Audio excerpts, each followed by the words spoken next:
Okay, gang, we're back here with a bit more looking at population. Again, heavy with the maps. I got more stories coming up pretty soon, but essentially this slide is I just wanted to show you a term. So they say in the cartographer puts in his legend here, or her legend. I don't know who made these maps, but in migration and out migration. But there are terms, though they are pronounced the same, for this. So emigrate is leaving, immigrate is coming to. So knowing that those two are, enter and exit kind of terms. Anyway, that's all I wanted to say about it, though. Loss from out migrations. I'll give you a couple of examples here, though. Just this is Zimbabwe, and they've had such terrible governance.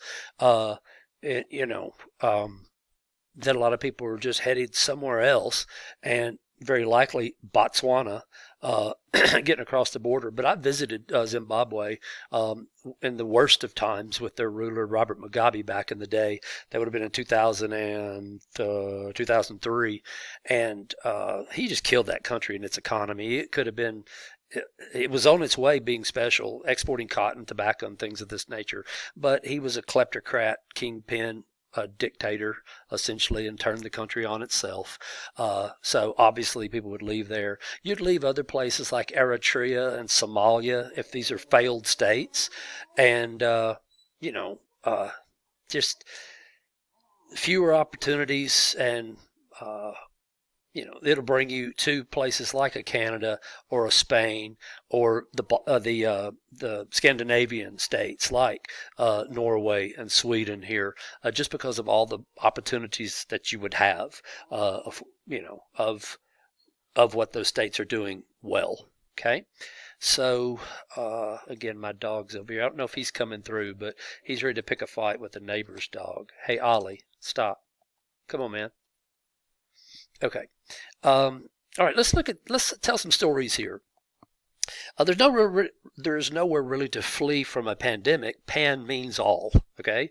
So whereas Pangea was all the land on planet Earth, a supercontinent, there is a pandemic, which is the entire world. Epidemics are localized, but this is a woodcut here.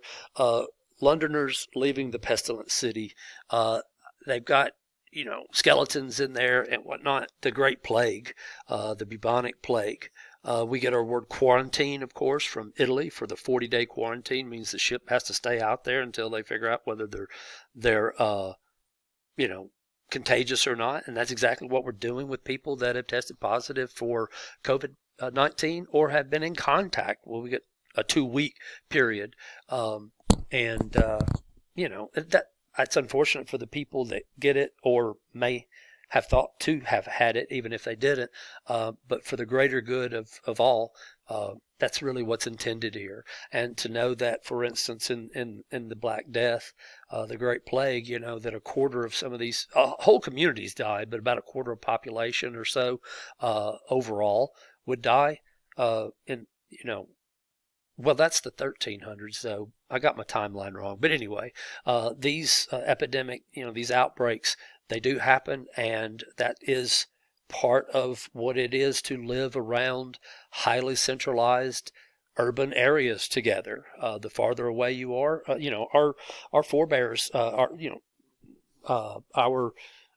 presidents and statesmen in the early going of the United States saw whenever the pestilence was heading around cities, and they'd leave Philadelphia, they'd leave, Washington or New York, they'd go to the countryside. That's just what you did, and wait till that thing burns itself out. So I want to introduce you to Jon Snow here, and not the dude from Game of Thrones either. This guy was much more important. This guy with I cannot remember the name of the preacher. But in this particular area of London called Soho, there was a problem with cholera. People did not understand how diseases were contracted. And because these cities were industrial cities and smelled so badly, feces being thrown out of every open window into every gutter and side street, you could imagine that the funk going around through these areas would be such that it would want it could gag a maggot if you think about it. I mean, smells are tough for me. I got a big nose. But it was not miasma. It was not bad air, as everyone thought. And you can't just go to the country. So there were a few things that happened here. But the Broad Street pump, and this map I've got for you here, this is Broad Street. The pump would be right here. And what he did is he just charted all the deaths of the people in this area, took the handle off the pump, and ta-da, it was a waterborne illness. They also said that there was a certain family that went out to another part of the city altogether, and those family members loved how sweet the water was, how it tasted from that pump. And they picked up this evidence later that those people contracted it. And that was another indicator that, hey, this is a waterborne illness. And so when you look at huge numbers of people still in 2020 die across this planet every day from waterborne illnesses. My brother almost died. He was swimming in a creek and ingested Giardia, and he had colon cancer, so he didn't have proper plumbing, and what you die from is dehydration. Your diarrhea, you run out, your system shuts down. And one of the confounding things for them here too, one of the people who had gotten cholera was a girl that didn't die from it, and they couldn't understand what had gone on. And you know what she had done? Now, she didn't have any evidence. She just knew she was thirsty. She drank that water, contracted the disease, and then kept drinking the water and stayed hydrated enough until her body was able to fight it off. So not knowing, all of this has eventually led to, of course, modern epidemiology. And this is really important given global health scares that we have been having, from Zika virus and West Nile to SARS and MERS and all these other kinds of things going around. Finding it, tracing it, knowing its origin helps us to potentially beat it and live. Now, if we take a look at some of the bleaker views of what human population has been, you'll look at Thomas Malthus, who predicted, that we were going to exceed our carrying capacity. We're going to consume all the resources, and then we're all going to fight over those resources. We're going to starve. We're going to die. We're going to this. We're going to that. Okay, and at times, yeah, he was right, and in places he's still right. Is he overall correct, though? The answer is, well, no. Technology has kept up. If you think about the Green Revolution in the 1960s that put a lot more food on plates, we'll talk about this in Chapter 8, around the world, staved off starvation in the Philippines and India and Mexico and all these other places. And that was just through technology. And we're doing it again now. We're doing it with biotech. And but is that to say, though, that we always think we'll have the answer for whatever problem arises? And the answer is, well, I'm not sure of that. Cornucopians believe, hey, the more people, the more minds, the more problem solvers we have, the better it'll be. I'm on the fence on it, though. I'm not a doom and gloom. And as I mentioned before, too many people doesn't necessarily mean too little resources. Fewer and fewer people living in these well-developed countries are using inordinate amounts of resources because they're living a modern lifestyle. You're listening to me using loads of energy because I posted this on YouTube for you to watch. I made it using loads of energy. That's part of the carbon footprint. So I realize there are problems. I try to mitigate best I can, and you should do that too. You should find that. But we don't even have the 3 R's and reduce, reuse, and recycle. China's not taking our recycling anymore. Very few are. We're going to have to cut back on what we use. We have to realize we don't have to run, the air conditioning every day, all day long. I get tired of summers coming out, out of the heat, going into buildings. You're sweaty, and now it's 40 below in there, and you're freezing to death. And then you got to go back outside again. That's ridiculous. It shouldn't be that cold inside, like a meat locker. Anyway, that's me. I'm on my soapbox sounding off. I'll stop and move on. But do pay attention to Malthusians and cornucopians, and know what they are looking at. The worst case scenario is the current rate of growth unchanged. But we're changing this in a lot of countries right now. I mean, if it doesn't, so the high and low projections and where we're going to be, it looks like end of the century, about 11 or so million people is what we think is going to happen. I don't know what pandemics, if it kills a lot of us as humans. I don't know if war takes a bunch of us out, as World War II did.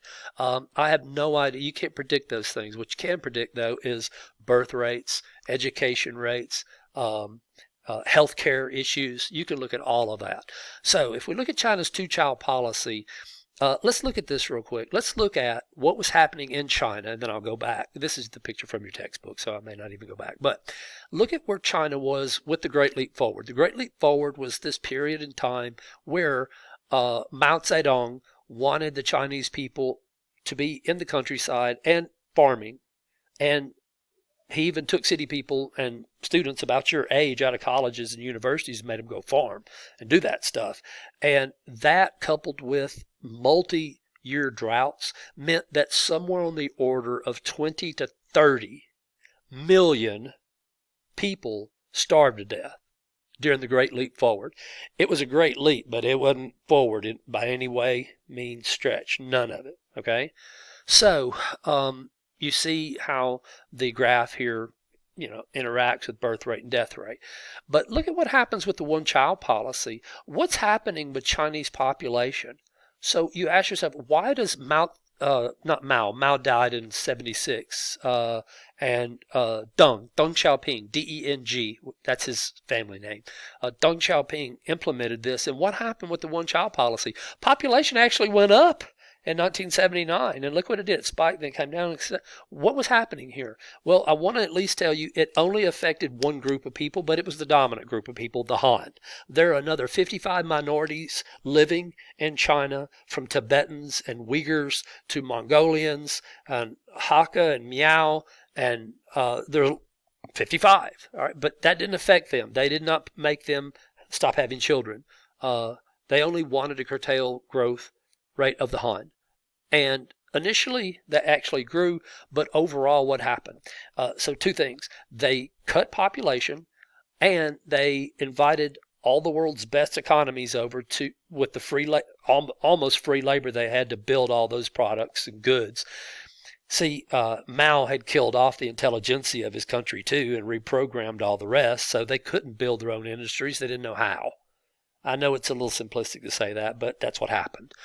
So inviting in these Western companies until they could educate their people in foreign universities and understand how, manufacturing and business and things like that worked. It took them a while. Now, why are they a economic superpower? Because of those two major steps that Deng Xiaoping took. So we do now see, though, that they have changed this to a two-child policy, and they were worried about having enough workers to go ahead. To fuel this growing economy. This is my picture. That's me in 2002 with the birth of my first daughter. She's 1 day old there. But with Japan, Germany, and Russia, and China that you see, they're running into the negatives here in percent change in natality and growth. So these decisions of people to now want, when I took that daughter and my other daughter, and we went to France, and we took them to Paris, and we went to the halls of Versailles, there were Chinese everywhere there. And I thought, man, what's all these Chinese tourists doing here? Oh, yeah, now they got disposable incomes. So you've got two generations. You got 4 grandparents, 2 parents, and 1 boy, and that was it. So now they've got disposable income, and they're all over the place. They're huge tourists now. So look at, again, what dropping population numbers did, but for rich people, that made them bigger consumers, burners of energy, consumers of resources. So understanding that kind of metric goes.